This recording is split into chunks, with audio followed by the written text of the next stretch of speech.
আসসালামু আলাইকুম বন্ধুরা, আশা করি সকলে ভালো আছেন। তো আজকে যে বিষয়টা নিয়ে আলোচনা করব সে বিষয়টা হচ্ছে কিভাবে ভিডিও এক্সপোর্ট করবেন।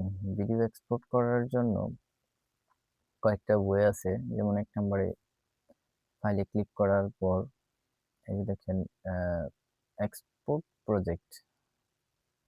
এখান থেকে এক্সপোর্ট দিলে কিন্তু এক্সপোর্ট হবে না।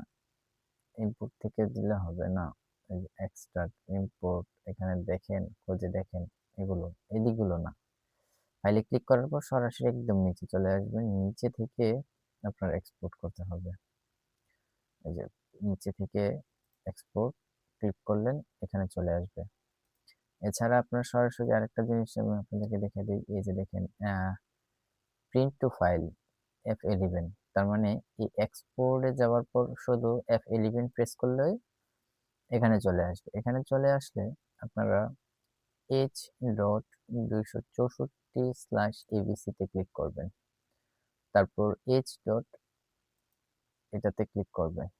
ক্লিক করার পর এখানে যা আছে তাই রেখে দিবেন। আর আপনারা চাইলে এটাকে এনাবল করতে পারবেন। এটা হচ্ছে আপনার ইন আউট যদি লাগান, যে ভিডিওতে একটা বড় ভিডিও আছে এটার কিছু অংশ আপনারা এক্সপোর্ট করবেন আর বাকিটা থাকবে। তো তখন এটাকে ইন আউট যদি এটাকে ক্লিক করে দেন তখন ইন আউট এর ভিডিওটাই এখানে এক্সপোর্ট করবে আর বাকিটা রেখে দিবে। তো আমি সাজেস্ট করি যে আপনারা যদি এই অপশনটা বুঝেন তাহলে কাজ করবেন। আর যদি না বুঝেন তাহলে এটার দরকার নেই। তাহলে এই টাইমলাইনে যত ভিডিও থাকবে পুরোটাকেই এটা এক্সপোর্ট করে দিবে। তো আমি তারপরে এখানে যাবেন। এখানে যাওয়ার পর আরো কিছু কাজ আছে। যে কাজগুলো হচ্ছে আপনি এখান থেকে আ কি চাচ্ছেন? কিরকম কোয়ালিটি চাচ্ছেন? Profile quality. এখান থেকে কোনো ছেড়ছাড় করবেন না। এখান থেকে ছেড়ছাড় করলেই প্রবলেম। তো প্রোফাইলে ছেড়ছাড়ের কোনো প্রয়োজন নেই। আম এখান থেকে যত বাড়াবেন তত ভিডিওর এমবি বাড়বে। বাট ভিডিওর রেজোলিউশন কিন্তু বাড়বে না। রেজোলিউশন একবারই প্রজেক্টে সেট করে দেওয়া আছে। তো আপনারা 5 এমবি এর দিলে অনেক হালকা হবে।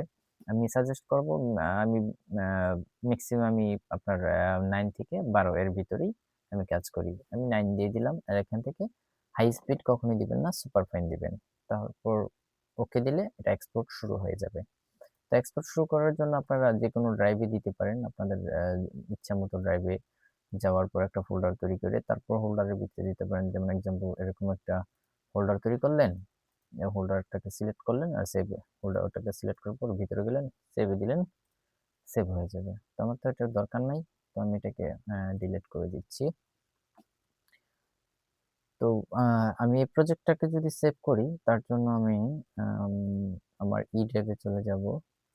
যেটা আমি যেখানে এটার আগের প্রোগ্রামটা রাখছিলাম। তো ওইটার নাম হচ্ছে 2, এটার নাম দিব 3, সিকোয়েন্স 3। এই যে সিকোয়েন্স 3। এখন যদি আমি এটাকে সেভ দেই, দেখবেন সেভ স্টার্ট হয়ে যাবে। এটা কিন্তু স্টার্ট হয়ে গেছে মনে হচ্ছে। এই যে মেসেজ চলে আসছে। এই যে এটা স্টার্ট শুরু হয়ে গেছে। তো এরকমভাবেই আপনারা আ খুব সহজেই এক্সপোর্ট দিতে পারবেন। তো আশা করি সকলে ভালো থাকবেন। আবারও দেখা হবে। আবারও কথা হবে নতুন কোনো ভিডিওতে, নতুন কোনো এপিসোডে। আর আমার এই চ্যানেলে যদি আপনি নতুন হয়ে থাকেন অবশ্যই সাবস্ক্রাইব করবেন, বন্ধুদের মাঝে শেয়ার করে দিবেন। আর আমি এই চ্যানেলে প্রতিনিয়ত সফটওয়্যার রিলেটেড ভিডিও আপলোড করব এবং বিভিন্ন ওয়েডিং এর প্রজেক্ট, বিভিন্ন সিনেমাটিক প্রজেক্ট আমি এখানে আপলোড করব। আপনারা নির্দ্বিধায় আমার এখান থেকে নিতে পারবেন, ইউজ করতে পারবেন ইনশাআল্লাহ। তো সবাই ভালো থাকুন। আসসালামু আলাইকুম।